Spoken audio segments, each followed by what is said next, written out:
Nursery, इसमें हम लोग जितना ध्यान देना चाहिए उतना नहीं दे पा रहे हैं। आपको पता होगा कि दिल्ली और मुंबई में जो बड़ी शादियां होती है उसके रिसेप्शन में जो फ्रूट्स होते हैं वो हिंदुस्तान के नहीं होते।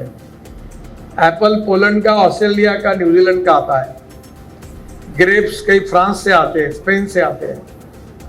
तो महाराष्ट्र में नासिक जिले में, यहाँ कुछ किसान होंगे नासिक के हैं क्या कुछ? हाँ, इनके जिले में एक सह्याद्री फार्म करके है, फार्मर प्रोड्यूस कंपनी।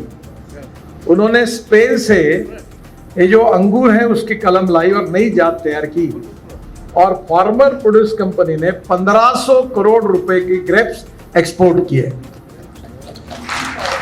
अभी मैं चुनाव के प्रचार के लिए गया था, बागलन करके जगह है, वहाँ एक आदिवासी गरीब व्यक्ति जिसकी 400 एकड़ जमीन थी, वो उम्मीदवार था और वो महाराष्ट्र से रिकॉर्ड ब्रेक मार्जिन से चुन के आया। तो शरद जोशी जब किसान आंदोलन करते थे तो उनके साथ वो काम करते थे। तो उसके बगीचे में 100 एकड़ ये जो है वो दालिम की खेती करते हैं, और इसलिए दालिम मीन्स हमारे मराठी में अनार कहते हैं, और वो एक्सपोर्ट करते हैं। तो हमारे यहाँ नासिक जिले में, सांगली जिले में, कोल्हापुर जिले में काफ़ी अच्छे क्वालिटी की अलग अलग प्रकार की फलों भी का उत्पादन होता है। और आने वाले समय में ये जो संतरा है हमारे नागपुर का, तो हम भी कोशिश कर रहे हैं कि हमारा संतरा थोड़ा कड़वट भी होता है, थोड़ा खट्टा भी होता है।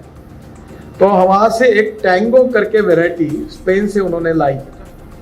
अब उसकी कलम हमारे संतरे को लगाकर हम उसको थोड़ा स्वीट बनाकर एक अच्छा उसकी कलम तैयार हो जाएगी। तो नींबू, मौसम्बी और संतरे की क्वालिटी में अगर सुधार होगा, सीडलेस होगा, टेस्ट अच्छी होगी, तो हम लोग इंटरनेशनल मार्केट में एक्सपोर्ट कर सकेंगे। मैं आपसे अनुरोध करूंगा कि हमारी क्वालिटी सुधारने के लिए सीड और नर्सरी, दो बातों में जब तक अच्छे प्लांट नहीं होंगे और अच्छा सीड नहीं होगा, ये नहीं हो पाएगा। अमेरिका में जो सोयाबीन होता है 1 एकड़ में 30 क्विंटल होता है, अर्जेंटीना में 28 क्विंटल होता है 1 एकड़ में, ब्राजील में 26 क्विंटल होता है, और हमारे यहाँ 5 क्विंटल होता है। इस बार पहली बार मेरे यहाँ 11 क्विंटल सोयाबीन हुई। तो आने वाले समय में तेल बिया में बहुत कमी है, सरसों में भी प्रोडक्टिविटी अपनी उतनी नहीं है, और जिसके कारण 2 लाख करोड़ रुपए भारत सरकार को हर साल खाद्य तेल आयात करने के लिए खर्चा करना पड़ता है। तो क्रॉप पैटर्न जो होगा उसका डिमांड एंड सप्लाई का अभ्यास जब तक हम नहीं करेंगे, तब तक कौन सा क्रॉप लगाना और कौन सा नहीं लगाना उसमें सरप्लस हो जाता है। अब जैसे मैंने कॉर्न की बात की, मक्के की, कि 1200 रुपये क्विंटल का भाव 2400 रुपये क्विंटल हुआ।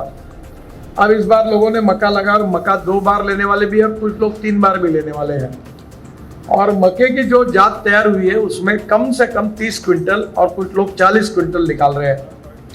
और हमारे यहाँ मदर डेयरी आई है हमने विदर्भ और मराठवाड़ा में, तो ये जो नेपियर ग्रास या जो उसका मक्के का जो ढांडा है उसको काट कर साइलोज में उसका ये स्टोर कर सकते हैं। फार्मर प्रोड्यूस कंपनियां खुली है, और जिसके कारण हम बड़े प्रमाण पर हमको ग्रीन फॉडर साल भर जानवरों के लिए मिल सकता है।